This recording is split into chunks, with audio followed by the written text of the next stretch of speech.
Hello, my name is Eleanor Song, and decided to choose to do a video presentation on sound patterns for mixed chorus.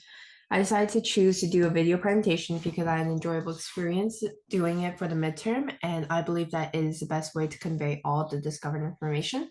The main topics I'll be talking about today would be Haydn von Gunden's interpretation and sonata form structure, and my take on her overall format, and the techniques used in sound patterns for mixed chorus discussed with more details and examples. So moving on to sonata form. The sonata form consists of three prominent sections: an exposition, development, and recapitulation. Heidi von Gunden argues that this piece is in sonata form and outlines bar measures of where each section begins. She explains that the exposition is from bars 1 to 12, the development is from bars 12 to 46, and the recap is from 46 to the end of this piece. Although I do agree that this piece is in sonata form, I do not agree with the labels of our exposition to the development. I concluded with different bar measures of where these two sections begins and end. This piece does not follow the classical version of standard sonata form, primarily because of the indeterminacy. I believe Heidi von Gunden classified this as sonata form because it follows its guidelines and therefore has a similar structure.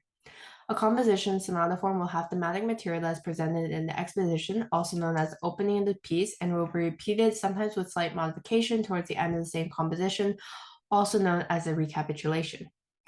We can see this happening in sound patterns for mixed chorus, which we will dive into a bit later. So moving on, there is no doubt that the exposition begins at bar 1, although the material seems to develop more starting from measure 2.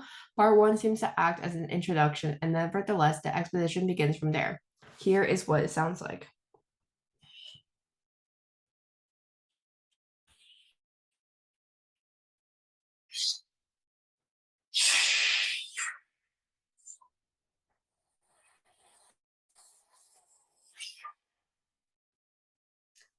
Okay, so moving on, the first aspect that Gunden did not agree on would be where the exposition ends. She claims that the exposition finishes at bar 12. However, I believe that it ends in measure 16. I strongly believe the exposition ends in measure 16 because of the united percussive envelope technique that all singers are instructed to do. In this bar, the singers must imitate a clock by clucking their tongues and snapping their fingers in front of their mouths, something like this. Referring back to exposition, I believe this technique is symbolizing a cadence, specifically a perfect authentic cadence, because it is marked fortissimo. But as previously mentioned, all performers are performing this technique at the same time, something that we will see that does not occur quite often in this piece. An exposition must end with a strong PAC to signify that this section is over and that development will begin shortly. Therefore, I believe the exposition ends at measure 16 rather than at measure 12. Here is what the cadence would sound like.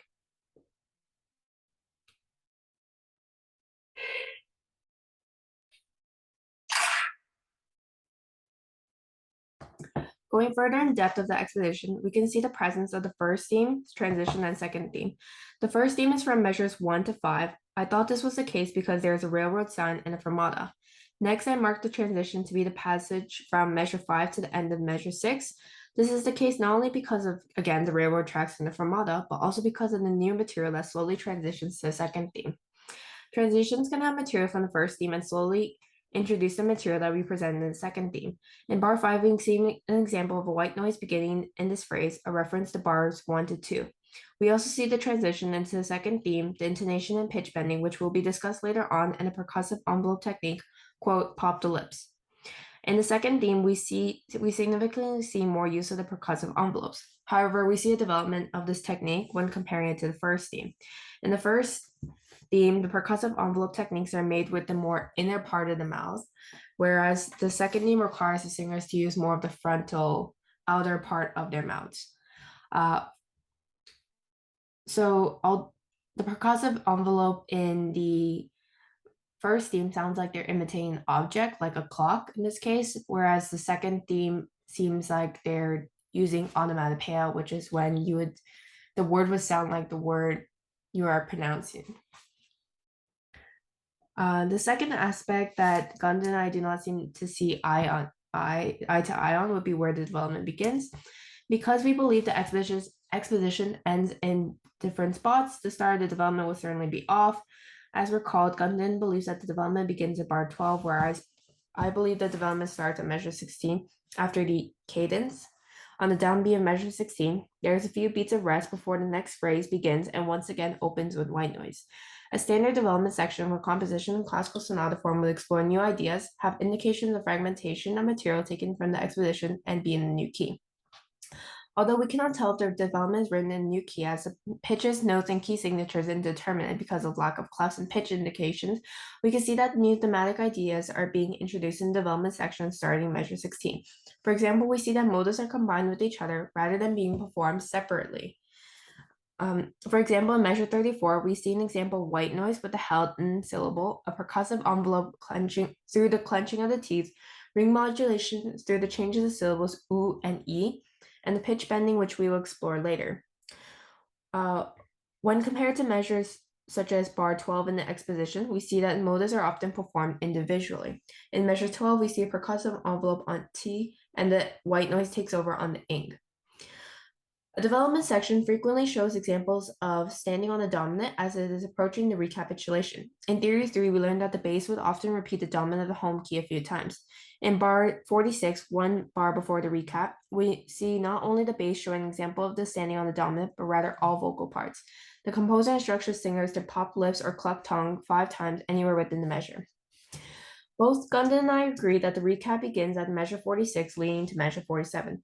As mentioned earlier, the recap will repeat thematic material that's presented in the exposition. For example, the motives are separated similar to the exposition. However, it is evident that the thematic material is slightly varied, as instead of white noise being the first technique performed first, it is ring modulation in measures 46 to 47. Nevertheless, there are some similarities between the exposition and the recap. In the exposition's first theme, the most prominent technique was white noise. This motive is heavily present in the recap's first theme, ranging from bars 46 to 50, once again marked by the fermata and the railroad tracks. The recap closes with another cadence, as we see a percussive envelope with pow, and the pitch bending downwards, which could symbolize a predominant chord, and finally performing another percussive envelope, cluck, tongue, clock, to signify that the piece has come to an end. Also could be maybe like a tonic chord. And then the pitch bending technique first would be a dominant chord. So moving on to the techniques, Pauline Oliveros uses 4 prominent electronic music techniques in her sound patterns for mixed chorus. This next section will discuss such techniques in a more microscopic level.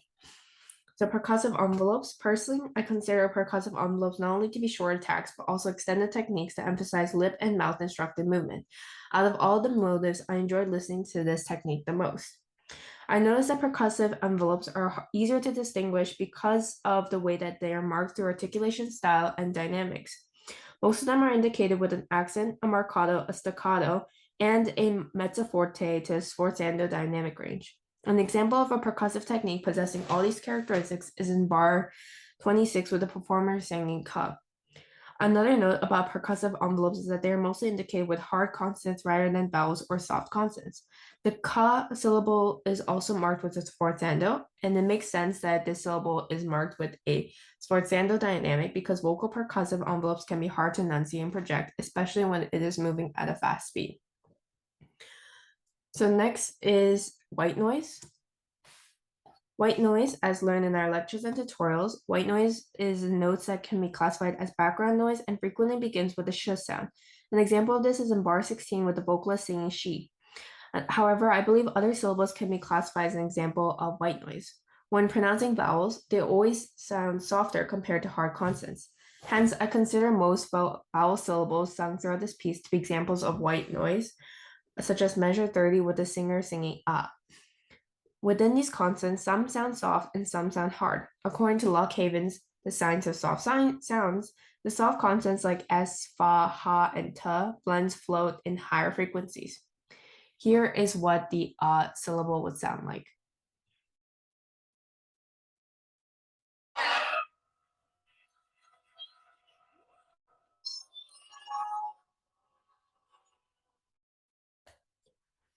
The final observation I made about white noise is that they are often held for a longer duration of time compared to other motives such as percussive envelopes.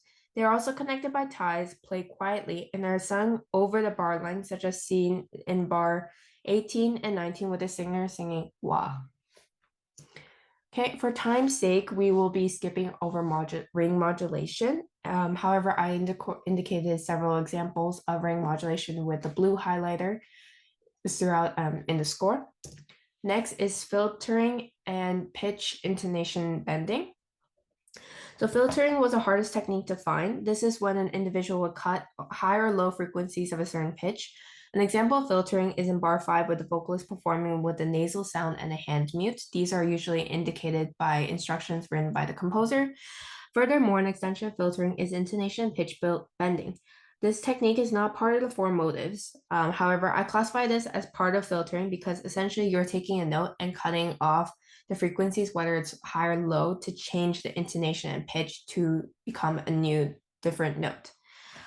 So intonation and pitch bending is commonly featured throughout the sound patterns for a mixed chorus, which is marked in orange highlighter on the score. And there are numerous instances where the singers are instructed to sing a glissando, a performance technique that requires performers to play a few notes in between another note, depending on the direction it is going towards.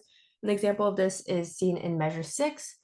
And although it is not marked as a glissando, there are many times where a singer would begin singing a note and then it either brings intonation of that note up or down, depending on the indication of the curved arrow that, like I said, is marked in orange highlighter.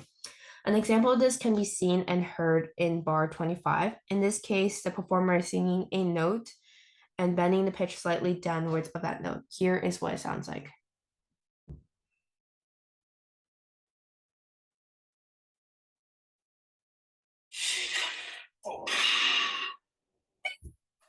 Okay, so moving on to conclusion.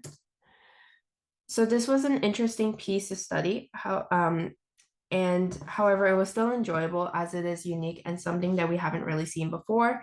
And sound patterns by mixed chorus goes to show that music has no boundaries and that is a universal language that we connect through even with sounds with others. Thank you so much.